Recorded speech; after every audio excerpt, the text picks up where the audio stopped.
But it shocks me how people are Still scammed based on Yeah. very basic things. Yeah. And that's again because they don't have that knowledge. Homes, offices, businesses, everybody has to learn how to use this tool. There was this research that was done where they took a group of students and one set of students were allowed to use AI for their assignments and they were measuring their brain activity.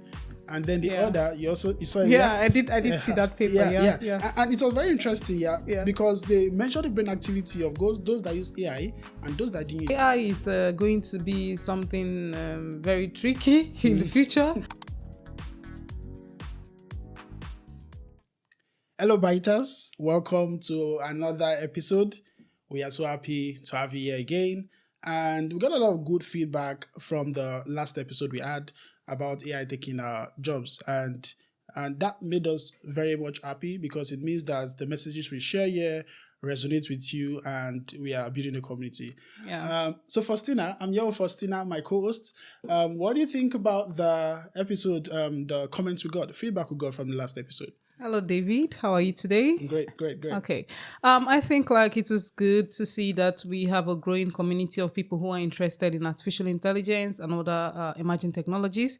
The comments were really thrilling, and we can't wait to have more of your comments and productive discussions. Yeah, indeed. So today we'll be continuing in a similar line of topic, but want to understand the impact of AI, especially with how it affects us and how we should adapt to it. So it is no news now that AI has become mainstream in many applications, irrespective of the field you are. Yeah. And I think the rule of thumb now is we have to just learn how to use it rather than fight it. So first off, how do you think AI is influencing things, perhaps from your perspective? What do you see as the major application of AI in your day-to-day activities or maybe from someone else's experiences? Thank you for that question. It's good to hear that artificial intelligence is something that people have, adapted into their day-to-day activities. And from a personal perspective, I think I use, let's say, the chatbot system. Usually having, ChatGPT asks questions and, try to get answers or clarifications from something that I don't understand.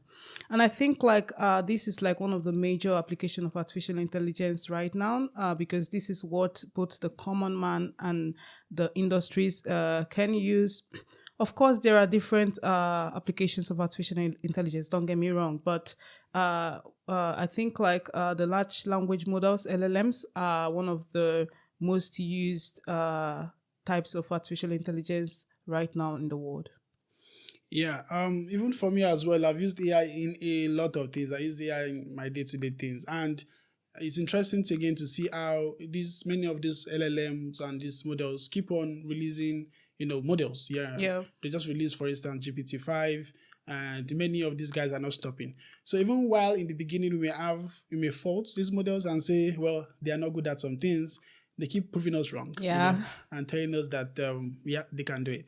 Recently, I was just playing around because I have some sort of passion for the aerospace industry and airplanes, and I was just trying to test my knowledge. So I went to the new feature about quizzes and students, or how did ChatGPT put it? But there's a mode where you can just, the AI acts as an educator, and then I was able to take questions and just play around with it. And I think that was fun. So basically, we see that AI will be affecting a lot of things, even the education field. Yeah. So how do you think, for instance, let's start with education. How do you think AI is currently affecting people in the academic field from the lecturing or professor's perspective and even from the student perspective? Yeah, so the application of artificial intelligence into education is something that is on top of the table for discussion right now. We have a lot of advantages and also some disadvantages about AI because, of course, it hasn't gotten to the max point. It's still growing and becoming the better application or better version of it comes up every now and then. But now for in the academic world, we think artificial intelligence is very useful, especially, for example, in terms of how to get ideas from your own ideas. So basically, if you're trying to explore more things from what you already understand and you want to ask, for example, ChatGPT or Meta some questions, and they are able to give you these questions. But one of the things that I see as a disadvantage coming towards the AI is that for the academic world, not only, let's say, the higher tertiary institutions, from the basic, kindergarten to, the tertiary institutions, what we see is that there may be a problem of how people think to solve a problem. So over reliance of artificial intelligence will become a problem. And I think it's something that we really need to discuss and understand, that people need to not have artificial intelligence as the major source of their thinking. We need to learn to think out of the box, because of course our thoughts are also mixed with emotions. So, but if you have artificial intelligence do all of this for you, then you begin to see that your thoughts is reduced. You don't have a lot of cognitive ability to make decisions, because you have attributed this to ChatGPT or any other generative AI, for example. Another thing I would want to point out about academia is that, of course, it's nice if in research you can have artificial intelligence helping you with, let's say, you have your literature review, you want to read papers, and you want, it helps you to summarize papers. Very good at it. But there are some things that it's also not good at. For example, you want to create good tables. ChatGPT at this point cannot give you a very good concrete table. For example, if you're writing it and if you want to have that table, for example, in LaTeX. But we see also that, for example, in Estonia, we have ChatGPT already being integrated into the high school for children. And why this is really, really an interesting thing, I would want to see a situation where these students are able to think, or try to, while you're chatting with this chatbot, you're able to ask the right questions to the chatbot. Because if you don't know something and you ask this chatbot for an idea, the chatbot at this point may just be giving you gibberish and you don't understand, but because you don't even know what you're asking. So I think, like, if, for example, in Estonia, where this thing is deployed for studies, it has to have a close check, with teacher and student, in order to understand how the students use it. Do they use it for their assignment? If they're using it for their assignment, how do you assess it? What is the measurement of how this child was able to come up with this? Are you looking at the prompting style of the child? It's important that all of these things are put in place, the checks and balances. You're not allowing these kids to just think like, okay, AI is doing my assignment, but they should be able to also understand how this AI has done the assignment. What is the structure of the thought of the AI, or how did it come to the final answer, and is that final answer correct? The child is able to know that from, let's say, the high school perspective of usage of artificial intelligence. So yeah, I think, like, it's good to see that artificial intelligence is being pushed into education, but I think we have to also take it slow, so that we don't have the new generation of people who really don't even know what is happening within their field of studies, because the artificial intelligence has been like the bone marrow of what they are talking about, or they are learning. I think you raised some really, really good point. I couldn't, agree more to that point about how that we are beginning to delegate critical thinking to artificial intelligence. And that is a problem. In fact, there was this paper, I think I did a podcast where there was this research that was done where they took a group of students, and one set of students were allowed to use AI for their assignments, and they were measuring their brain activity.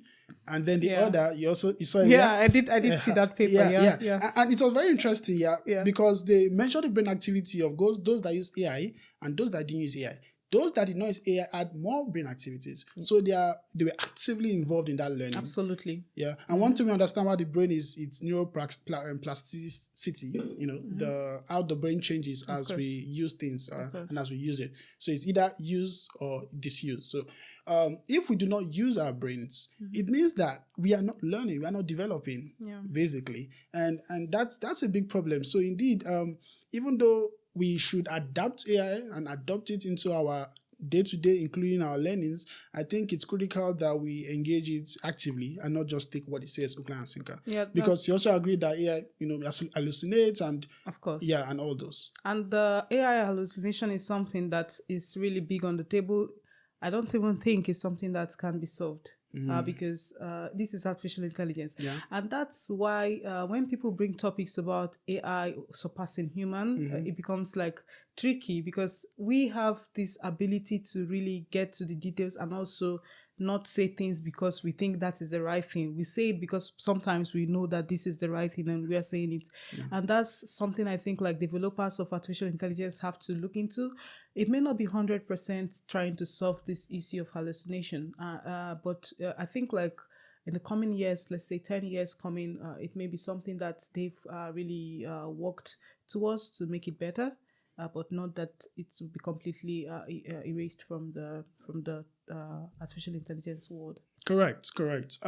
So to buttress our point, or to just wrap it up very nicely, I know we spoke about education, but you can literally apply this in any other field. I think the bottom line here is that even though we should use AI, there are things that AI cannot do or AI shouldn't do for us. One of which is critical thinking, right?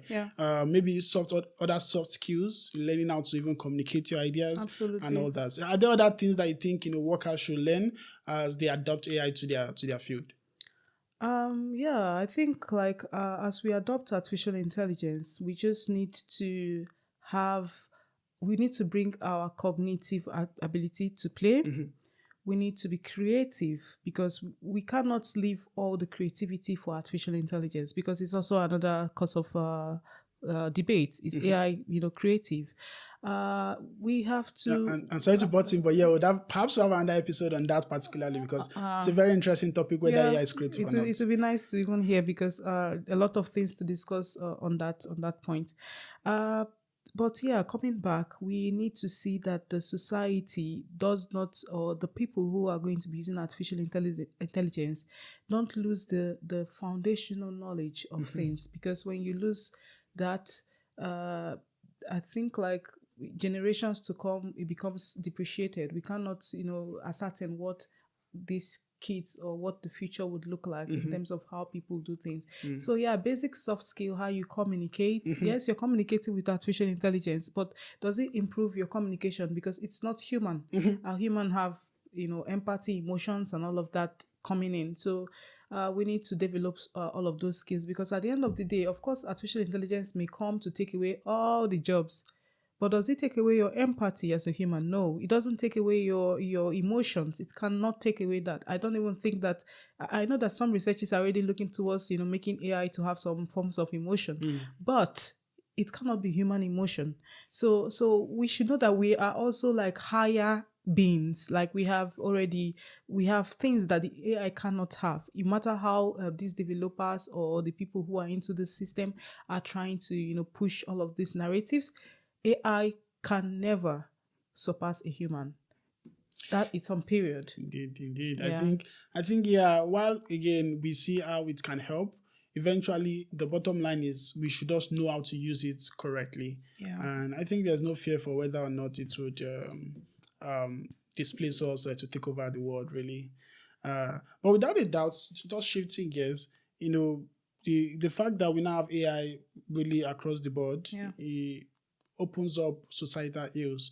And many people think, would AI displace us? Will it take our jobs or to create it? So I don't know. Where do you stand on that divide? Do you think AI will definitely take our jobs or it will create more jobs? I think from the last podcast, we actually, talked about this AI taking the job thing. But from my own stand, I still believe that AI cannot completely take away the jobs. I believe that the jobs that AI will take are jobs of, the junior roles. the basic things that people can do, AI is doing it now. It depends. We don't know. Maybe in the next 50 years, AI may take away our jobs. But with the current trends of things and how, of course, the fast-paced adoption of AI into like companies, processes, and all of that, we understand that, especially with this agentic AI that we are talking about. But the where AI cannot take your job is where you have the role of decision making. AIs, because we may end up having the ethical part of this ethical discussion sometime coming. But I think like when you look at it ethically, we cannot let AI to make some decisions because this is a man-made tool. So with it acts based on what it has been programmed to do, or learning based on the data that has been provided for it. So I think like my stand on if AI is going to take your job remains that it's only jobs that are, handy that AI can do, but jobs that involves like emotion and thoughts, and I don't think like AI can take those jobs. Yeah, indeed, because I mean, especially in the EU where they are big on explainable AI and all that, we cannot just make AI take critical decisions. For instance, loan applications or credit card applications. Those things, it would be unfair to make AI be the judge of such applications. So I think at some point things will not be black and white. You cannot just say AI should completely take over a role. It can only help a human do it more efficiently. So I think that's the bottom line. So second, I would like to ask, what do you think about the inequality gap? Would AI also change that, or would it help? Okay, you're coming to a topic that can be very, very, very controversial. Yeah. Yeah, but when you talk about inequality, it's a topic that, I mean, I find it interesting because it still depends on the data that the artificial intelligence is trained on. If the models that are being deployed into the society has a bias for inequality, then we would have inequality not being breached. There will still be this gap. But when we have AI and then we have, let's say, a man and a woman, does AI become the man or it becomes the woman? It has no gender or whatever form of inequality. It doesn't have a language. It doesn't have a religion. So we cannot really say AI is breaching the inequality gap. It will still be there in the society. But what I think AI can do is to actually or what I think like these people who develop this artificial intelligence, what they can do is to make the AI fair. When we talk about fairness of AI, it has to be fair so that it does not target people who are vulnerable or the male counterpart or female counterpart. So it's really tricky. It depends. We don't know again what the future holds on the developments going on. It's very vast. But we hope to see artificial intelligence that are free from a lot of biases. Yeah, I think you made a very good point again. You see, when it comes to inequality or AI generally, I think it's really a reflection of the data it was trained on. And we saw that, for instance, when Google released their first image generation model, and it was creating everybody as black, and created a picture of Donald Trump, for instance, and he created a black person. And I think Google, for instance, were saying that perhaps the kind of so it's, in fact, I think it was a way of overcorrecting. So I think the idea was they trained their model on some sort of image, but they overcorrected for black faces. And so the AI was biased and then lead towards that. So while these AI companies are trying their best to make sure the AI is fair, like you said, it's really based on the data it was trained on. So if it was trained on a given set of data, that's the kind of thoughts it will reflect. Absolutely. And then what we can now do is try to remove those biases intentionally after the training process. So it's a very tricky one. I think it's really just going to be a reflection of our society, really. Yeah, I agree completely. So again, what do you think about AI and our mental health? Some people think now we are getting a lot of AI overload. People now look at their screen 24/7. Do you think it's affecting us adversely when it comes to our mental health? I Thank you for that question because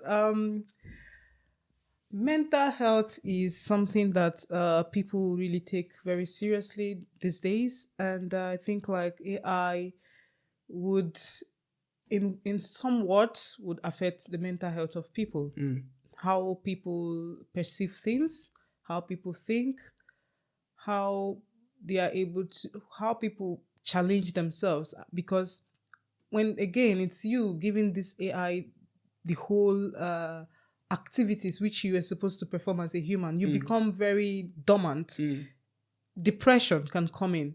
You don't have social skills because you are withdrawn, because AI has, is doing all of these jobs for you. And I think like that's something that we should really be very careful about, our mental health.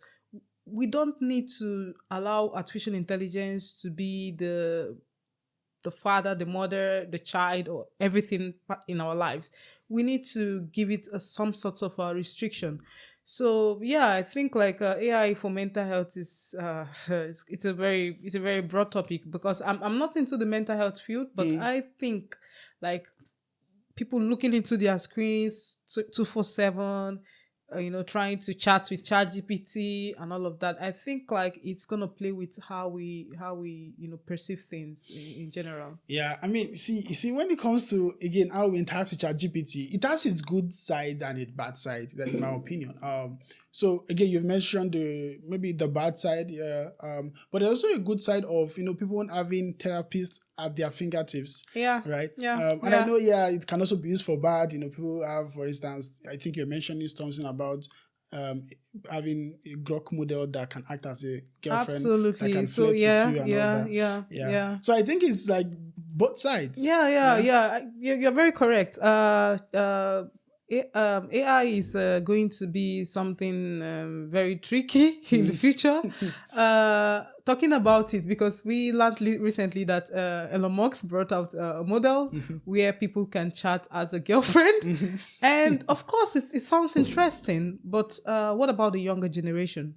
A child of 10 years or 15 years, because of course in the Western world we have this level of kids having like smartphones and all of that, using it for their games. Of course, if there is no parental control on it, the child is able to access this AI, for example. It becomes a problem, because the child is exposed to things that at that age the child is not supposed to be maybe reasoning. So it also affects the mental health of that child.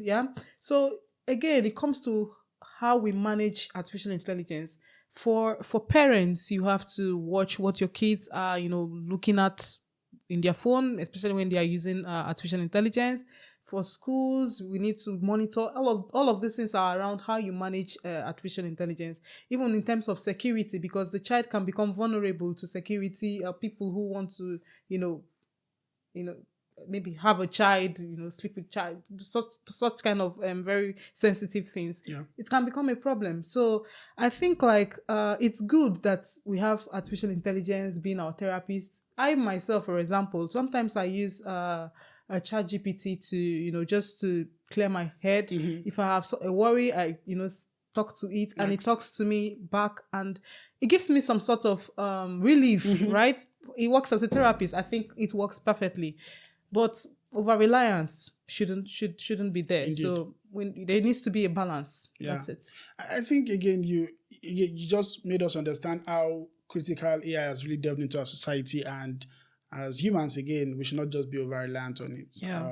And I'm thinking, do you think we should have people being taught how to use AI? And I've always thought about this. I wonder how, for instance, we perhaps are more tech savvy, and we know some basic things about cyber security, how to create your password, how to know a phishing email. It shocks me how people, and I'm not saying I'm immune to scam, but it shocks me how people are still scammed based on very basic things. And that's again because they don't have that knowledge. They don't know that. For instance, if you see an email and if you check for instance, maybe they're trying to click on a link, or something like that, you should be careful what link you click on. How your link can you send something to your PC and start doing things in the background. Do you think that, especially from the very, very young age, do you think children should start learning, especially how to use AI, just like they are learning how to use maths? how to learning maths and English. AI is the future. Education is really, really, really very important. Schools, homes, offices, businesses, everybody has to learn how to use this tool. There has to be some form of education. Companies have to put some form of seminars. Schools have to put some forms of workshops for students to know how to use it. Because if we don't have this education, then people are ignorant of, just as you gave the cybersecurity issue problem, people are ignorant of such kind of issues. So yes, we need serious education about how to use AI, both for children, different age groups, it doesn't matter. I can give you very simple. This is not a cyber attack kind of example, but right now people use artificial intelligence for deep fakes and all of that. Yeah, it's also some form of security issue. And I have this very old mom who, whenever she sees it on, let's say on YouTube, she comes to me, look at what is happening to children right now. They just made this child a half snake and half human, and I am laughing because I knew. Personally, because I have an idea that it's artificial intelligence, but big grandma doesn't know that it's artificial intelligence. So the education is very, very important to understand and to differentiate when it's human or when it's an artificial intelligence in place. So I think education is really important, and it's something that we should really, really promote. Yeah, I think, you see, what you just opened is like a Pandora box that leads to many more discussions.